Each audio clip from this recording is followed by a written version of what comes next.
Tapi Anda bisa bebas bukan karena Anda kuat. Anda bisa merdeka dari dosa bukan karena hasil usaha dan jeripaya Anda. Doa yang mengandung kuasa. Dan doa itu akan memberimu kuasa untuk menang. Makanya itu minta, Tuhan tolonglah aku untuk mematahkan kebiasaan burukku. Minta itu. Buka dulu bersama dengan saya di Lukas pasal yang ke-11. Lukas pasal 11 ayat pertama saja. Hal berdoa. Pada suatu kali Yesus sedang berdoa di salah satu tempat. Ketika ia berhenti berdoa, berkatalah seorang dari murid-muridnya kepadanya, Tuhan, ajarlah kami berdoa. Sama seperti yang diajarkan Yohanes kepada murid-muridnya. Setiap guru rohani pasti akan mengajarkan kepada followers atau pengikutnya dan murid-muridnya bagaimana berdoa. Guru Kristen yang baik juga harus ajarkan murid-muridnya di sekolah bagaimana berdoa, misalnya doa Bapa kami yang diajarkan Yesus. Orang tua, papa mama juga merupakan guru bagi anak-anaknya. Kita harus memberi teladan dulu bahwa kita juga manusia berdoa. Lalu kita ajarkan kepada mereka bagaimana berdoa. Doa bersama mesbah keluarga. Tak terkecuali sang juru selamat sendiri, Yesus sendiri mengajarkan murid-muridnya bagaimana berdoa, bagaimana engage, bagaimana untuk bisa kontak dengan Bapanya di sorga. Demikian juga Yohanes Pembaptis tentunya mengajarkan kepada murid-muridnya. Jadi saya rasa dalam Yesus, saya perlu mengajari Anda hari ini bagaimana berdoa. Ada orang berkata doa itu jangan minta-minta. Ya, setuju. Tapi terlalu banyak yang mengatakan gitu sehingga orang yang mau minta tertuduh. Jangan salah loh ya. Doa itu juga satu bentuk, satu format minta tolong sama Tuhan. Jadi mintalah. Yesus sendiri berkata mintalah. Yesus ngomong gini sama murid-muridnya, carilah. Masa kita lebih rohani dari Yesus, masa kita lebih suci? Sehingga ada orang-orang yang seringkali tanpa disadari terlalu menekankan, kalian jangan minta-minta lah kalau doa. Jangan minta-minta terus. Sama Tuhan itu jangan ekspektasi. Sama Tuhan itu mengasihi. Udahlah, saya rasa lebih baik kita nggak sok rohani, sok suci. Jangan-jangan ntar kita merasa lebih suci dari Tuhan Yesus sendiri, lebih rohani. Tuhan Yesus saja loh ajarkan murid-muridnya, mintalah sampai sekarang kok kamu belum minta apa-apa itu gimana? Mintalah supaya sukacitaku bertambah, supaya penuh. Yesus sendiri yang berkata minta, cari, dan ketoklah. Jadi please jangan merasa bersalah kalau kita minta, sebab doa juga suatu bentuk minta tolong atau SOS ke sorga. Doa itu adalah jalur komunikasi kita yang di dunia, Tuhan yang di sorga. Kita minta tolong dalam nama Yesus dan Allah mendengarkan. Mujizat terjadi atau tidak, pokoknya kita minta. Nanti hasil akhirnya tentunya dalam kedaulatan Allah. Terus terang, kedaulatan Tuhan itu jangan dipandang negatif. Oh, aku tidak ngalami mujizat. Oh, aku tidak disembuhkan. Doaku belum dijawab. Atau tak kunjung mendapat jawaban. Mungkin memang kedaulatan Allah tidak mengizinkan. Tuhan memang berkehendak lain. Saya ngerti. Tapi kedaulatan Allah itu banyak positifnya. Seringkali kita mintanya segitu, Tuhan kasih kita melebihi. Yang mata kita belum lihat, telinga nggak dengar, hasil doanya melampaui pikiran. Di dalam kedaulatan Tuhan itu banyak sekali pleasant surprises atau kejutan-kejutan yang indah. Yang kita tidak duga. Doa kita dijawab dengan cara yang ajaib. Bukan hanya mintanya segitu, bahkan apa yang tidak kita minta Tuhan sediakan. Atau kadang-kadang kita minta ini, Tuhan berinya lain. Baru kita sadari, ternyata ini yang kita butuhkan, bukan itu yang tadi kita mintakan. Juga bisa jadi kita hasil doanya beda dengan yang didoakan, tapi jauh lebih bagus dan kita mengakui, wow, Tuhan tahu sesungguhnya yang kubutuhkan. Aku kira aku perlu itu. Tapi justru Tuhan kasih ke saya apa yang orang lain tidak bisa. Mintalah. Doa itu minta tolong. Tolong aku. Help me. Itu sebuah doa. Saya seorang ayah. Kami suami istri dikaruniai 3 putra-putri. Dari sejak kecil Orang tua peka. Saya sebagai papa, sekalipun bukan yang melahirkan anak-anak, saya sangat protektif. Jadi kalau anak saya dari kecil bayi sudah mulai, saya tahu dia minta tolong, minta susu. Atau mungkin minta ditidurkan kembali. Tengah-tengah malam bangun itu atau terjaga, dipok begini, lalu tertidur kembali. Kalau besar tentunya nggak pakai nangis-nangis begitulah. Biasanya minta ngomong apa adanya. Papa mama bisa beri, pasti akan memberikan. Tidak selalu semuanya itu dalam nama pendidikan. Oh enggak, Pak, ini nanti belum waktunya lah, atau tidak baik untuk dirinya lah. Enggak lah, kadang-kadang itu simple aja. Kalau orang tua bisa berikan, toh saya tahu dan percaya anak-anak saya enggak manja. Apa yang kami bisa berikan pada mereka, kami enggak mungkin tahan kebaikan.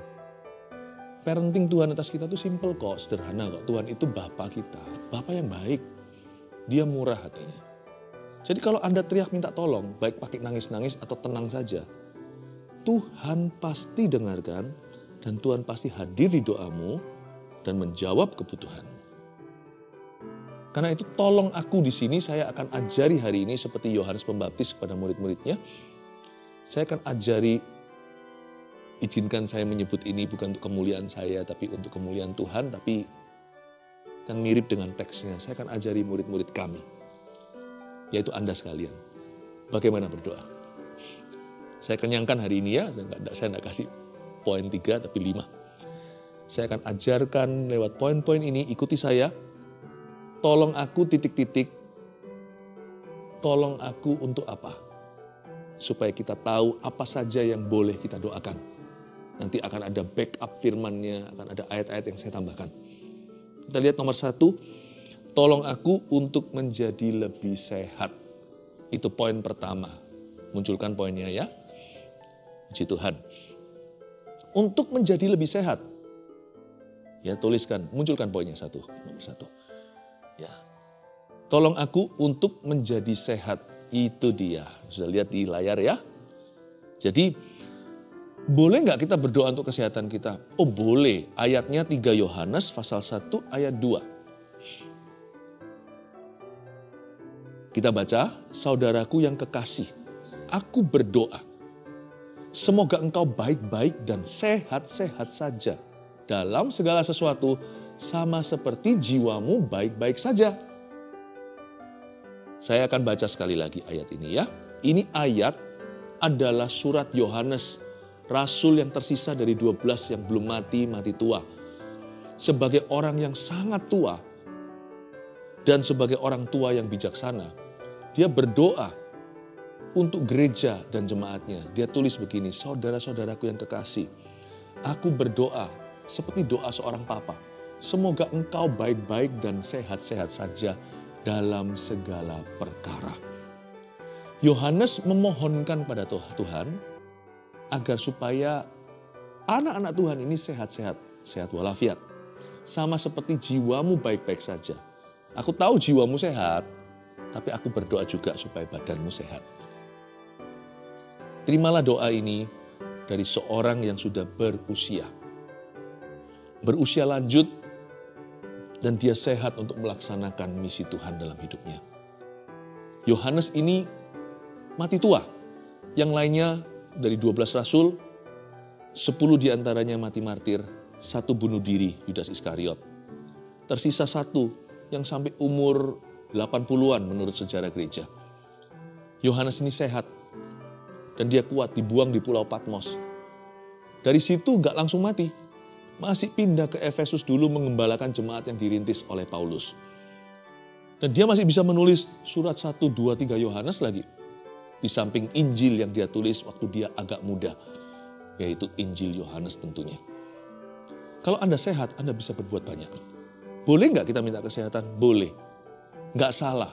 Egois nggak? Enggak. Semua kan untuk kemuliaan Tuhan, semua kan dari Tuhan untuk Tuhan. Anda bisa berdoa seperti ini. Kalau saya kan kasih guideline-nya ini kan umum. Tapi Anda bisa berdoa secara spesifik. Berapa episode yang lalu saat teduh, saya ajarkan bahwa prayer should be specific. Doa harus detail. Nah, Anda yang ngerti sendiri badan Anda. Anda yang ngerti kumat-kumatannya di mana. Atau Anda mendoakan seseorang, baik mendoakan diri sendiri atau orang lain, termasuk itu syafaat. Itu berarti berdoa di hadapan Tuhan meminta sesuatu. Tuhan dengarkan. Tolong aku Tuhan, waktu Anda berdoa, untuk menjadi lebih sehat. Anda secara spesifik berkata, berkati penglihatan saya, jikalau mungkin mata Anda katarakan. Atau mungkin kalau sudah minusnya terlalu tebal. Atau plusnya kalau yang sudah mulai usia tengah baya. Anda bisa berdoa, bless my eyesight kalau Anda rabun, apalagi glukoma. Berdoa di dalam nama Yesus, bless my eyesight. Jangan kutuki dirimu. Berkati dirimu, berkati orang lain juga. Berkati penglihatanku Tuhan. Berkati hormonku Tuhan. Please bless my hormones. Berkati tulangku dan struktur badanku. Berkati ya Tuhan supaya tulang-tulang dan sendi-sendiku tidak kaku. Frozen shoulder atau pundak yang beku dalam nama Yesus. Exercise atau praktekkan iman dalam nama Yesus. Dan percaya yang kau katakan akan terjadi. Jangan ragu, tunggu pendeta. Bahwa kuasa nama Yesus di mulut Anda sama powerfulnya dengan di mulut pendeta manapun juga. Bahkan kalau itu di mulut keledai pun yang bicara ke Bileam, dia tetap adalah firman Tuhan. Katakan dalam nama Yesus. Berkati hormonku, tiroid, berkati yang, the list will go on. Daftarnya itu bisa terus. Berkati tulangku, tulang belakangku, supaya aku tidak terus injury atau terus terluka di situ. Berkati struktur badanku Tuhan, syarafku. Doa begitu. Saya sangat terinspirasi dengan Musa punya penglihatan. Kalau Anda baca di Perjanjian Lama, matanya tidak kabur sampai dia mati. Saya pakai kacamata, tapi ya kita berdoa lah ya. Kita boleh mencoba. Dapat nggak apa-apa. Just bless, berkati hidupmu. Akan ada perbedaan kok kalau Anda memberkati diri atau mengutuki dirimu sendiri. Memberkati orang lain atau mengutuki orang lain. Berkati juga stamina Anda. Saya terinspirasi dengan stamina Kaleb di Perjanjian Lama. Umur 85 masih siap dan kuat untuk pergi ke medan perang. Rebut Hebron lagi, tempatnya raksasa. Itu semua saudara Goliat. Kaleb. Lalu saya juga sangat-sangat terinspirasi dengan Israel, bangsa Israel punya sandal. Waktu 40 tahun di padang gurun itu mereka putar-putar, sandal mereka nggak ada yang usang. Mana ada sandal seperti itu, merek apapun juga sepatu.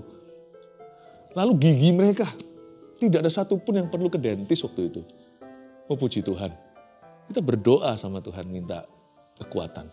Boleh nggak kita minta tolong? Mintalah tolong. Tiap hari berdoalah, Tuhan kasih papa mama sehat. Tuhan kasih tubuhku sehat supaya aku kuat. Supaya aku bisa melaksanakan banyak tugas-tugasku hari ini. Banyak orang memerlukan saya. Terima aja dengan sejahtera doamu. Waktu ada amin, Anda percaya. 2. Tolong aku untuk apa lagi? Untuk mematahkan kebiasaan burukku. Ini penting didoakan. Perlu. Kolose 3 ayat 5. Karena itu matikanlah dalam dirimu segala sesuatu yang duniawi. Yaitu percabulan, kenajisan, hawa nafsu, nafsu jahat, dan juga keserakaan yang sama dengan penyembahan berhala. Ayat ini bunyinya lah sekali lagi, matikanlah dalam diri kita segala sesuatu yang salah di hadapan Allah. Mari kita berdoa secara sengaja. Ini samalah orang tua, orang muda, sekalipun orang muda yang lebih disorot soal kecanduan. Hari-hari ini tuh gampang sekali manusia itu nyandu. Apapun itu. Dulu waktu saya masih sekolah, ada teman saya yang canduan bau lem. Kok lucu ya? Belum ada narkoba, belum terlalu available. Apapun jadi kalau namanya setan lewat. Karena itu kita mesti setiap hari berperang terhadap hal-hal tersebut. Lawan arus kalau mau ikut Yesus. Kita berdoa dengan sungguh-sungguh, Tuhan, aku minta hari ini hidupku bersih dari dosa. Aku mau hidup dalam ketaatan dan kesetiaan pada firman. Aku patahkan kebiasaan burukku. Tolong aku Tuhan untuk bisa mengalahkan kumat-kumatanku, kebiasaanku. Misalnya addiction atau kecanduan terhadap pornografi. Tentunya juga ada hal-hal yang harus kita lakukan. Tetap ada tugas kita yang harus ada langkah-langkah praktis untuk mengalahkan kebiasaan buruk. Kita punya responsibility atau punya tanggung jawab secara teknis. Jadi jangan semuanya diserahkan kepada Tuhan lewat doa. Apapun yang Anda doakan ke atas, pasti ada sesuatu yang turun ke bawah. Misalnya kita doa untuk kemenangan, Tuhan akan kasih kita hikmat dan jalan. Nah, kita juga harus dengar-dengaran, saya ngerti. Tapi sekarang saya mau bicara tentang doanya dulu. Doa itu mengandung kuasa. Jadi kalau Anda berdoa untuk mematahkan kebiasaan buruk Anda, minta tolong sama Yesus, salah satu hal yang boleh terjadi adalah Tuhan akan angkat kecanduan itu sehingga Anda tidak lagi merasa perlu melakukan itu. Anda tidak akan lagi merasa butuh dengan hal itu. Sungguh, ada kekang dalam daging kita, itu salah satu misi Roh Kudus waktu diutus. Waktu Roh Kudus dicurahkan saat Pentakosta, selain memberi pada kita kuasa untuk berdoa dan bersaksi, Roh Kudus akan membantu kita dalam kelemahan kita, seperti yang tersirat dalam surat Paulus di Roma 8, ia membantu kita dalam kelemahan kita. We all have our own weaknesses. Kita semua secara respektif, kita semua masing-masing secara relatif punya kelemahan sendiri-sendiri. Ada orang yang lebih lemah di matanya, ada di mulutnya lemah, ada yang tangannya suka main tangan, pukul istrinya. Ada juga yang kakinya, wah cepet banget tuh, nggak bisa di rumah gitu, selalu harus keliling mana-mana. Pokoknya mau pergi melulu, nggak study, nggak belajar, dan begadang terus. Apapun kelemahanmu, kalau Anda berdoa secara sengaja dalam nama Yesus, tolong aku Tuhan untuk mematahkan kebiasaan burukku, sesuatu akan berubah. Sesuatu akan berubah. Minta sama Tuhan untuk angkat perasaan perlu itu atau butuh itu. Meskipun waktu kita berdoa, bukan berarti kalau kita berdoa lalu kita seperti orang yang dikuasai penuh oleh Roh Kudus, sebab Roh Kudus tidak pernah menyurupi. Kita tidak bisa kesurupan Roh Tuhan. Kita bisa bekerja sama dengan Dia. Kepenuhan Roh Kudus itu artinya kita bermitra. Tapi kita nggak nurut kita nurut Dia. Kita mengikut Dia. Ya, dan kita mematikan keinginan daging karena kita hidup oleh Roh.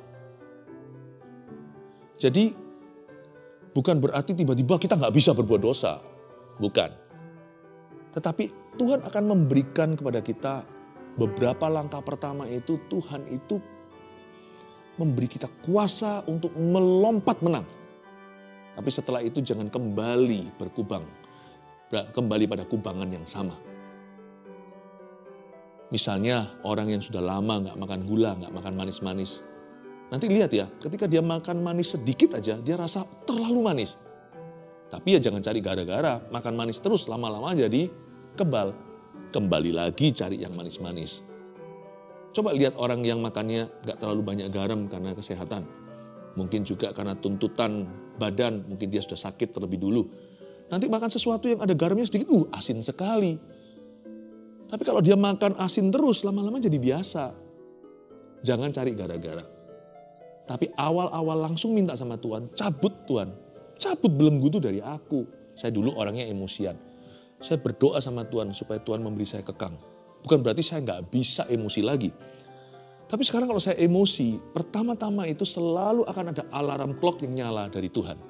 Di dalam diri saya dikasih kekang seperti dikasih tapal kuda. Sehingga kalau saya marah emosi dari 0 sampai 100 begitu berapa detik tiba-tiba sudah naik pitam. Perut saya itu bisa kram sendiri loh. Kayak seperti ada peringatan dari Roh Kudus, itu perjanjian dengan Tuhan. Kayak orang yang takut atau apa, kayak orang yang nervous, grogi gitu, perut saya bisa kenceng-kenceng sendiri. Itu kalau saya terjang terus ya saya bisa tetap emosi seperti dulu. Tapi itu sebagai peringatan pertama. Sehingga saya hari ini ditolong sama Roh Kudus. Kalau saya jadi sabar bukan karena saya sabar, tapi karena itu adalah buah roh di dalam diri saya. Dan Tuhan itu ngalah sama saya. 1, 2, 3 langkah pertama, Tuhan tuh kasih peringatan di badan saya. Dan Tuhan angkat semua belenggu dan kecanduan itu. Apa saya masih bisa kembali lagi? Apakah seorang hamba Tuhan bisa kembali misalnya merokok atau apa? Bisa. Tapi sudah tidak lagi merasa butuh, jangan cari gara-gara dengan pergi ke situ. Tapi Anda bisa bebas bukan karena Anda kuat. Anda bisa merdeka dari dosa bukan karena hasil usaha dan jerih payah Anda. Doa yang mengandung kuasa. Dan doa itu akan memberimu kuasa untuk menang. Makanya itu minta, Tuhan tolonglah aku untuk mematahkan kebiasaan burukku. Minta itu.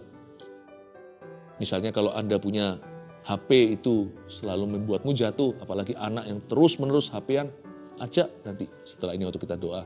Nggak salah HP-nya, tapi nggak apa-apa, nggak ada salahnya, jadikan simbol, taruh di situ, tumbang tangan sama-sama anaknya, dan kata Tuhan, aku berdoa supaya Meme, supaya anaknya ini nggak tahu ada nama anak Anda apa, misalnya supaya Stephen tidak lagi kecanduan ini, dalam nama Yesus. Lalu janjian, boleh berapa jam, di atas jam berapa, kalau anak masih kecil, setelah pulang sekolah, selesaikan tugas dan PR-nya, jam berapa sampai jam berapa, boleh HP-an.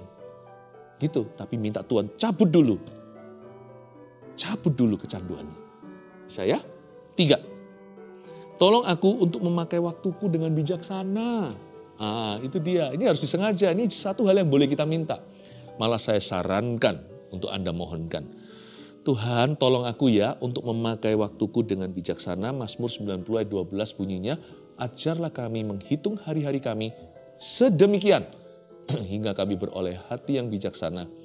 Ini bukan bicara melulu tentang perencanaan, tapi ini adalah doa yang dipanjatkan agar hatinya bijaksana ngatur waktu. Dan menggunakan waktu di zaman edan ini, kita secara sengaja memakai waktu dengan bijaksana karena hari-hari ini adalah hari-hari yang jahat. Tuhan berdoa begitu, saya tiap hari juga berdoa begini. Bantu aku hari ini untuk memakai waktuku secara efisiensi dan secara efektif. Terima kasih Tuhan, dalam nama Yesus. Minta sama Tuhan memberi kita hikmat untuk menggunakan waktu kita for the higher purpose, untuk tujuan yang lebih tinggi. Paulus itu kan ditahan di rumah ya. Kalau Anda lihat Kisah Para Rasul pasal 28, 2 ayat terakhir, di situ menceritakan Paulus ditahan. Dia tahanan rumah, bukan di penjara. Tapi kan tetap terbatas. Coba bayangkan. Kisah Para Rasul itu tidak ada penutupan. Ceritanya berakhir pada Paulus di rumah dan dijaga sama pengawal. Dan ayat-ayat Alkitab mengatakan 2 tahun penuh Paulus ditahan di rumah. Dan dia mengizinkan semua orang yang datang untuk dia layani, dan dengan berani dia mengajarkan firman dan memberitakan Kristus. Kalau saya baca itu ya, Paulus pasti setiap hari, karena dia berada di rumah itu nggak tahu siapa datang, siapa pergi, kan dia tahanan. Tapi diizinkan sama pengawal untuk orang-orang ketemu dia layaknya di penjara. Paulus pasti berdoa, Tuhan, aku berdoa hari ini aku mau berjalan denganmu. Beriku hati yang bijaksana untuk memakai waktuku.